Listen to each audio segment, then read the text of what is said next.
Sky analysts have revealed that proposed boundary changes put forward today would have given the Conservative Party a majority in the last election. Reviews by the UK's 4 boundary commissions have set out which of the 650 seats should be axed or indeed changed. Joining us from Westminster is the Shadow Communities and Local Government Secretary, Andrew Gwynne. Hello to you, Mr Gwynne. Hello. 600 seats rather than 650 is what the proposal is, and the Leader of the Opposition would lose his seat. How do they decide who keeps their seat or whether boundary changes should fall? Well, of course, the boundary commissions for England, Scotland, Wales and Northern Ireland have published their proposals to the public today. They gave them to the government at the back end of last week. And I think what my concern about this is, Kay, is that no real rationale was given to cutting the size of the House of Commons from the current 650 to 600. It's a bit of a hangover from the David Cameron coalition government, where they were pledged to cut the size of the House of Commons to cut the cost of politics. But of course that legislation resulted in boundary changes that were voted down by the last Parliament, but the legislation remains in place. So the boundary commissions had worked through new proposals, they've published them today, and my real concern is that at a time where we are taking back control of our destiny from Brussels to Westminster, where we will be repatriating thousands of pieces of legislation as Brexit is rolled out, cutting the size of the House of Commons seems a folly, and it also seems the wrong thing to do if you're not cutting the size of the payroll vote, the executive. It gives more power to government ministers and less powers to backbenchers, and that can't be right for democracy. Are you saying this because Labour would not fare so well? Well, no, I think it's a matter of democracy, and Labour stands ready to have a fresh boundary review, speeded up so we can get it in time for the next general election.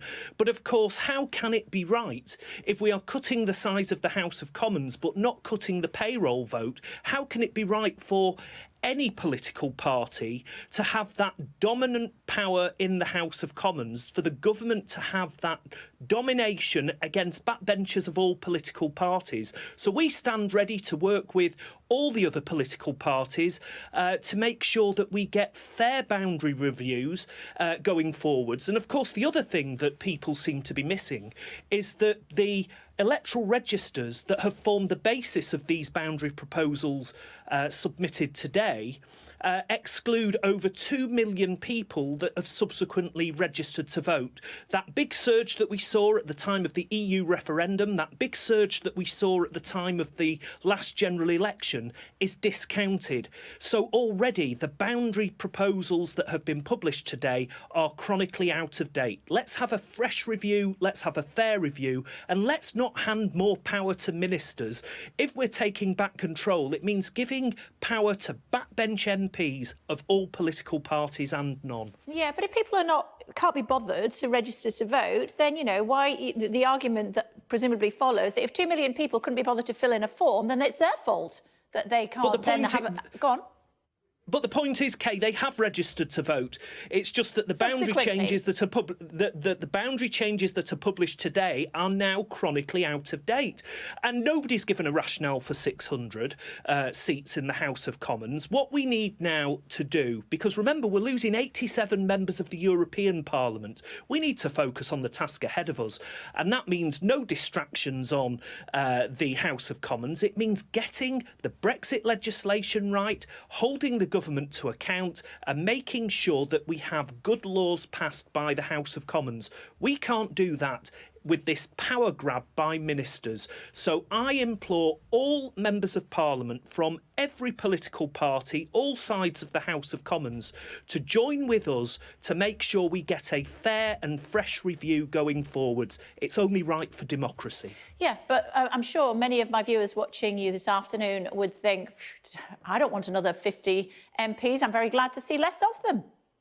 Well, look, nobody's going to die in a ditch for members of Parliament. I understand that. But this is a question of democracy. We're losing 87 MEPs. So all of that work is going to land on the House of Commons.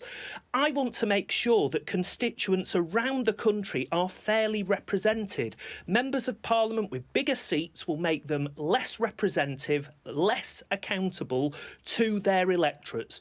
And at a time when we are getting even more work with the role of making sure that Brexit works, repatriating thousands of pieces of legislation, we need to make sure that power lies in the electorate and not in the government of the day. And I say that irrespective of who forms the next government, we need to make sure that it is members of Parliament, through their electorates, through the voters, that hold the government of a day to account. And you can't do that if the government of the day is vastly and grossly overrepresented on the green benches. Good to talk to you. Thanks for joining us on Sky News this afternoon. Thank you.